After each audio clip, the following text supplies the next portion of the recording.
L'instant est unique et le message bien clair. La République démocratique du Congo vient une fois de plus de prouver au monde qu'elle est dessus tout un pays fréquentable. Abriter cette 9e édition des Jeux de la francophonie, le Congolais en avait fait un défi à relever. Ce 28 juillet 2023, le peuple et son président sont venus célébrer leur victoire. Une victoire à la pensée pieuse aux victimes de la guerre injustement imposée au pays par certains de ses voisins.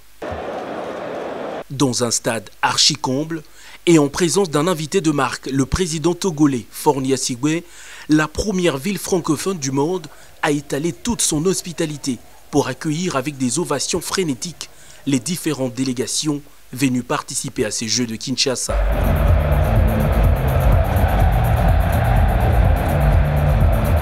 Du Gabon au Canada, en passant par le Liban, l'Arménie, le Sénégal, la France ou encore la Côte d'Ivoire, les athlètes ont fièrement défilé, brandissant leur drapeau.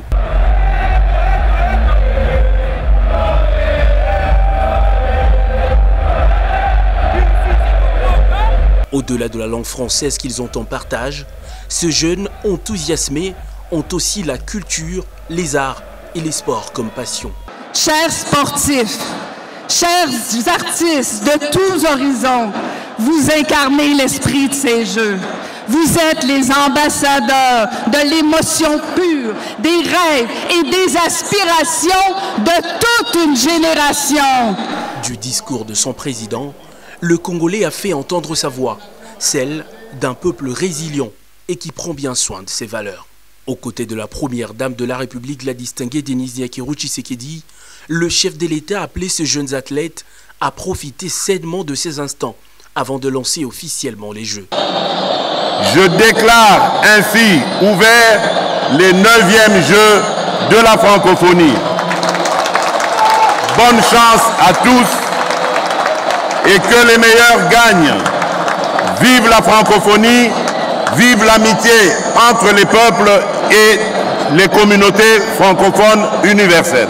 Ce mot du président Tshisekedi ont laissé place à un spectacle artistique que les Congolais n'avaient encore jamais vu.